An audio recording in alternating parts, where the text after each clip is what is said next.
স্বাগতম জানাই আপনাদের বাংলা সংবাদে। শুরুতেই থাকছে প্রধান প্রধান সংবাদের শিরোনাম। জানিয়ে দিব আজকের গুরুত্বপূর্ণ সব আপডেট। আন্তর্জাতিক সংবাদ প্রথমেই জানিয়ে দিব, কংগ্রেসে ট্রাম্পের বড় পরাজয়, ইরান থেকে লেজ গুটিয়ে ফিরবে আমেরিকা। আরও জানিয়ে দিব, বৈরুতে হামলা হলেই সর্বাত্মক যুদ্ধ, ইসরায়েলকে সরাসরি হুমকি ইরানের। এরপর আরও জানিয়ে দেব, বিশ্বকে কাঁপিয়ে কিমের নতুন বার্তা, জ্যামিতিক হারে উত্তর কোরিয়ার পরমাণু অস্ত্র বৃদ্ধির ঘোষণা।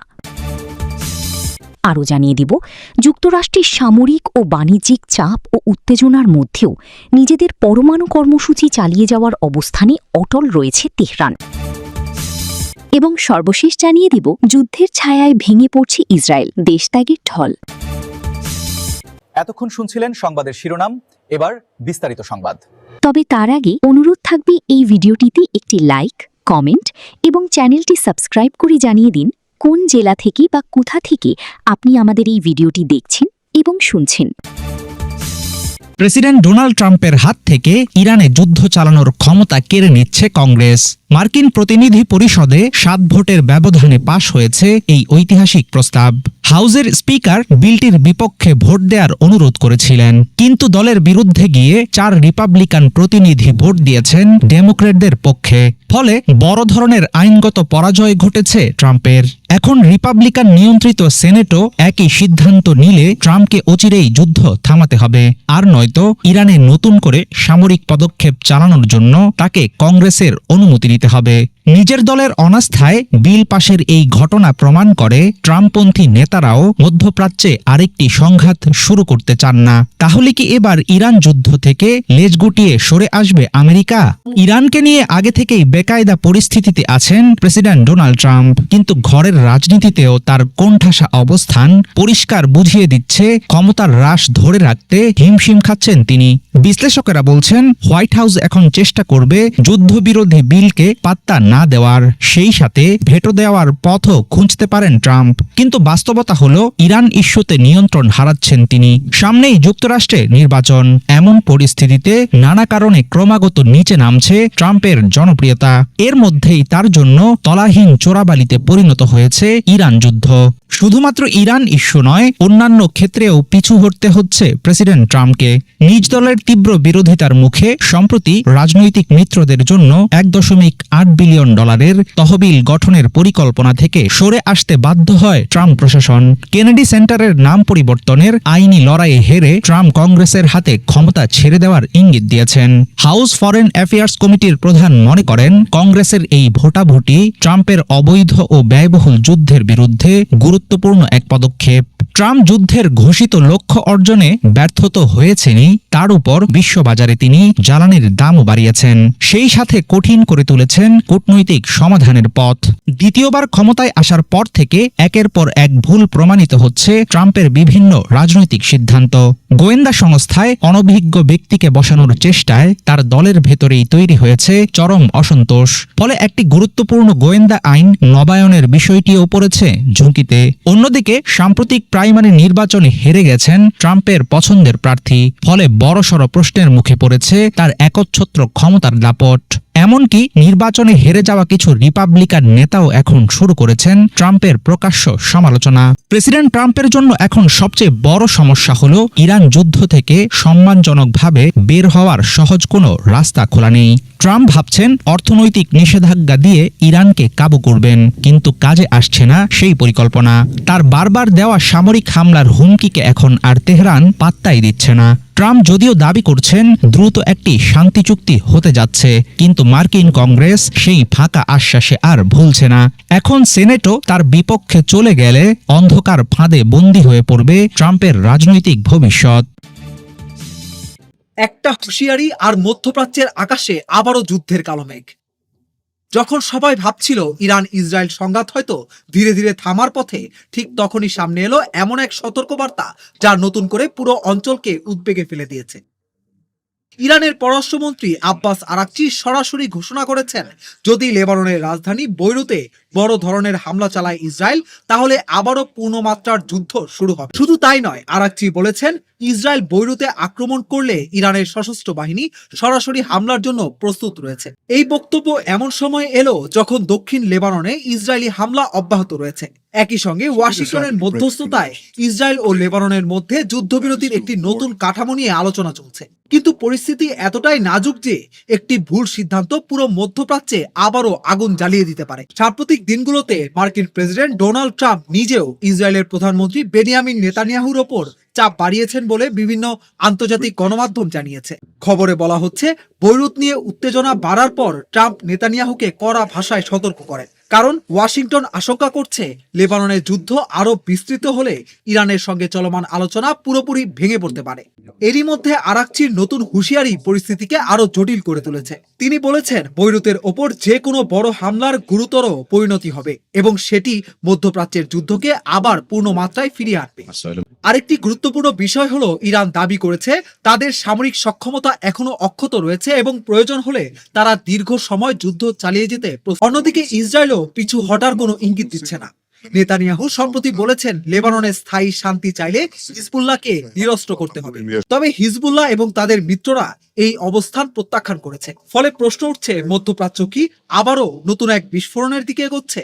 একদিকে ট্রাম্প যুদ্ধ থামাতে চাইছেন, অন্যদিকে নেতানিয়াহু হিজবুল্লাহকে লক্ষ্য করে অভিযান চালিয়ে যেতে বদ্ধ। আর ঠিক সেই মুহূর্তে ইরান স্পষ্ট ভাষায় জানিয়ে দিল, বৈরুত তাদের জন্য একটি লাল রেখা। সুতরাং পুরো বিশ্বের নজর এখন বৈরুতের দিকে। আগামী কয়েকদিনের নেওয়ার সিদ্ধান্তই ঠিক করে দিতে পারে মধ্যপ্রাচ্য শান্তির পথে হাঁটবে নাকি আবারও শুরু হবে এক ভয়াবহ আঞ্চলিক যুদ্ধ। আর যদি আরাকচির সতর্কবার্তা বাস্তবে রূপ নেয়, তাহলে শুধু লেবানন বা ইসরায়েল নয়, পুরো অঞ্চলই নতুন এক সংঘাতের কেন্দ্রবিন্দুতে পরিণত হতে পারে। উত্তর কোরিয়ার নেতা কিম জং উন আবারও বিশ্বকে স্মরণ করিয়ে দিলেন, তার দেশের পারমাণবিক কর্মসূচি থেমে নেই, বরং আরো দ্রুত গতিতে এগিয়ে যাচ্ছে। নতুন একটি পারমাণবিক স্থাপনা পরিদর্শন করে তিনি ঘোষণা দিয়েছেন, উত্তর কোরিয়ার পরমাণু অস্ত্র ভান্ডার ভবিষ্যতে জ্যামিতিক হারে সম্প্রসারিত হবে। এমন এক সময়ে এই বার্তা এলো যখন আন্তর্জাতিক অঙ্গনে নতুন করে পারমাণবিক নিরাপত্তা ও অস্ত্র প্রতিযোগিতা নিয়ে উদ্বেগ বাড়ছে। উত্তর কোরিয়ার রাষ্ট্রীয় বার্তা সংস্থা Korean central news agency KCNA জানিয়েছে, নতুন চালু হওয়া একটি পারমাণবিক উপাদান উৎপাদন কেন্দ্র পরিদর্শনের সময় কিম দেশটির পারমাণবিক সক্ষমতাকে কল্পনারও অতীত বলে অভিহিত করেন। তিনি দাবি করেন, গত 5 বছরে উত্তর কোরিয়ার অস্ত্রমানের পারমাণবিক উপাদান উৎপাদনের সক্ষমতা আগের তুলনায় দ্বিগুণেরও বেশি বৃদ্ধি পেয়েছে। কিমের বক্তব্য অনুসারে বর্তমান আন্তর্জাতিক পরিস্থিতি এবং উত্তর কোরিয়ার বিরুদ্ধে ক্রমবর্ধমান নিরাপত্তা হুমকি বিবেচনায় পারমাণবিক শক্তি বৃদ্ধি এখন জরুরি। তিনি সংশ্লিষ্ট কর্মকর্তাদের দীর্ঘমেয়াদী কৌশলগত লক্ষ্য অর্জনের জন্য উৎপাদন সক্ষমতা আরও বাড়ানোর নির্দেশ দিয়েছেন। 2024 সালের সেপ্টেম্বরের পর এটি অন্তত তৃতীয়বার যখন উত্তর কোরিয়ার রাষ্ট্রীয় সংবাদ মাধ্যম কিমের পারমাণবিক স্থাপনা পরিদর্শনের ছবি প্রকাশ করল। প্রকাশিত ছবিতে তাকে সারি সারি সেন্ট্রিফিউজের মাঝখানে ঘুরে বেড়াতে দেখা যায়। KCNA জানিয়েছে, নতুন স্থাপনাটিতে আগের তুলনায় আরও উন্নত প্রযুক্তি ব্যবহার করা হচ্ছে, যা দেশটির পারমাণবিক কর্মসূচিকে নতুন মাত্রা দেবে। পরিদর্শন শেষে এক বৈঠকে কিম বলেন, নতুন এই স্থাপনা উত্তর কোরিয়ার পারমাণবিক সক্ষমতা বৃদ্ধির পথে একটি ঐতিহাসিক মাইলফলক। রয়টার্সের প্রতিবেদনে বলা হয়েছে, উত্তর কোরিয়ার নতুন এই পরমাণু স্থাপনা মূলত 5 বছর মেয়াদী এক কর্মসূচির অংশ।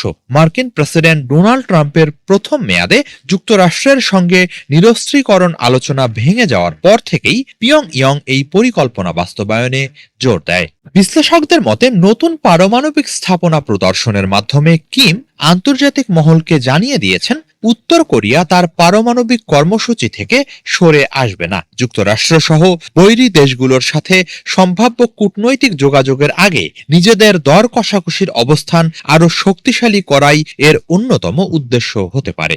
উত্তর কোরিয়া বিষয়ক সংবাদ মাধ্যম এনকে নিউজের প্রতিষ্ঠাতা চ্যাড ক্যারল মনে করেন, এই পদক্ষেপ চীনের প্রেসিডেন্ট শি জিনপিং এর সম্ভাব্য পিয়ংইয়ং সফরের সঙ্গেও সম্পর্কিত হতে পারে। তার মতে, চীনের সঙ্গে উচ্চ পর্যায়ের যোগাযোগের আগে উত্তর কোরিয়া স্পষ্টভাবে বুঝিয়ে দিতে চাইছে পশ্চিমা বিশ্বের পরমাণু নিরস্ত্রীকরণ প্রস্তাবে তাদের আস্থা নেই।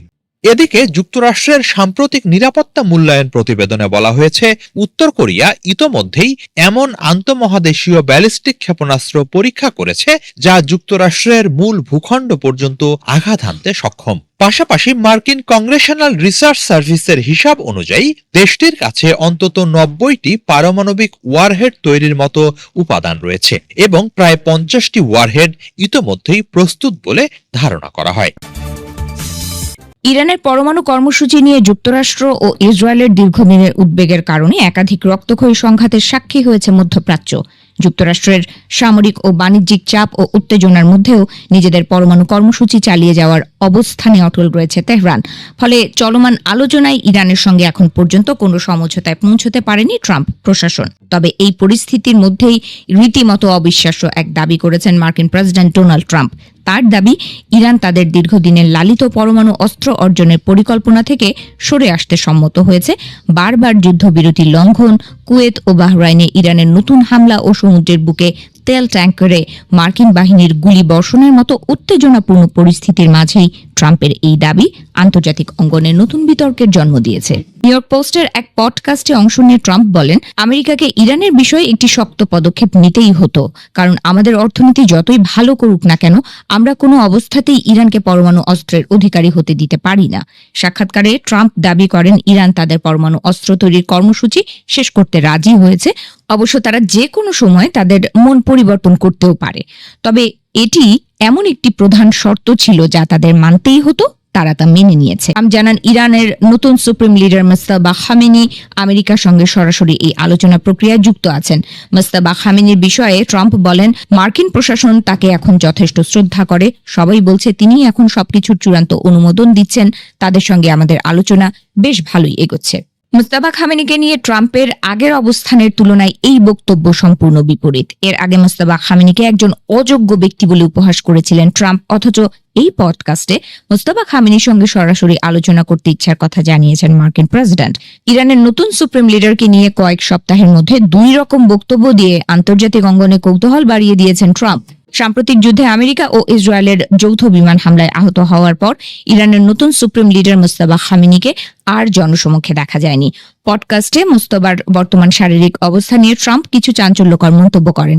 তিনি বলেন, এখনো তার সাথে সরাসরি সাক্ষাৎ করার সৌভাগ্য আমার হয়নি, তবে বাজারে প্রচলিত গল্পগুলো যদি আপনি বিশ্বাস করেন, তবে ওই ক্ষেপণাস্ত্র হামলার কারণে তার শরীরের অনেক অংশই নাকি মারাত্মকভাবে ক্ষতিগ্রস্ত হয়ে। ট্রাম্পের এই বিস্ফোরক ও অবিশ্বাস্য দাবির পরিপ্রেক্ষিতে এখন পর্যন্ত সরকারিভাবে কোনো প্রতিক্রিয়া জানায়নি ইরানের পররাষ্ট্র মন্ত্রণালয়। ফলে ইরানের পরমাণু অস্ত্র ত্যাগের এই সম্মতি কি কেবলই ট্রাম্পের রাজনৈতিক প্রচারণা, নাকি পর্দার আড়ালে বড় কোনো চুক্তি সম্পন্ন হয়েছে তা নিয়ে ধোঁয়াশা কাটেনি। এদিকে দুই পক্ষ থেকেই দফায় দফায় চুক্তি লঙ্ঘনের কারণে বর্তমান যুদ্ধবিরতি পরিস্থিতি অত্যন্ত ভঙ্গুর এবং ঝুঁকিপূর্ণ অবস্থায় রয়েছে। একদিকে শান্তি আলোচনার গুঞ্জন চলছে, অন্যদিকে কুয়েতের বিমানবন্দরে ড্রোন হামলা চালিয়েছে ইরান। এই অবস্থায় মধ্যপ্রাচ্যের সামগ্রিক পরিস্থিতি যে কোনো মুহূর্তে আবারও এক মহাযুদ্ধের দিকে মোড় নিতে পারে বলে আশঙ্কা করছেন প্রতিরক্ষা বিশেষজ্ঞরা। প্রতিদিনের সাইরেন, রকেট হামলার আতঙ্ক আর যুদ্ধের দীর্ঘ ছায়া যেন ক্লান্ত করে তুলেছে ইসরায়েলিদের। দেশটির পার্লামেন্ট কমিশনের করা এক গবেষণায় দেখা যায়, 2022 সাল থেকে 24 সালের মধ্যে 2,10,000-এর বেশি ইসরায়েলি দেশ ছেড়েছেন, যা ফিরে আসার তুলনায় প্রায় 1,40,000 বেশি। সবচেয়ে উদ্বেগের বিষয়, দেশত্যাগীদের বেশিরভাগই তরুণ ও শিক্ষিত, যার বড় অংশ বিশ্ববিদ্যালয়ের ডিগ্রিধারী। বিজ্ঞান, গণিত, কম্পিউটার বিজ্ঞান ও প্রযুক্তি খাতের দক্ষ জনশক্তির মধ্যেও দেশ ছাড়ার প্রবণতা অনেক। যুদ্ধের পাশাপাশি গভীর হচ্ছে রাজনৈতিক সংকটও। বাধ্যতামূলক সামরিক সেবা নিয়ে প্রধানমন্ত্রী বেনিয়ামিন নেতানিয়াহুর জোটে দেখা দিয়েছে তীব্র মতবিরোধ। দীর্ঘদিনের মিত্ররাও এখন প্রকাশ্যে করছেন সমালোচনা। বিশ্লেষকদের মতে, যুদ্ধ যত দীর্ঘ হচ্ছে ততই বাড়ছে জন অসন্তোষ। অন্যদিকে নতুন বিতর্কে জড়িয়েছে ইসরায়েলি সেনাবাহিনী। নৈতিক অসদাচরণের অভিযোগে বরখাস্ত হয়েছে সেনাবাহিনীর এক শীর্ষ কর্মকর্তা। তবে যুদ্ধের এই বাস্তবতার মাঝেও অস্ত্র ব্যবসায় রেকর্ড করেছে ইসরায়েল। 2025 সালে অস্ত্র রপ্তানি থেকে দেশটির আয় হয়েছে $19 বিলিয়ন বেশি।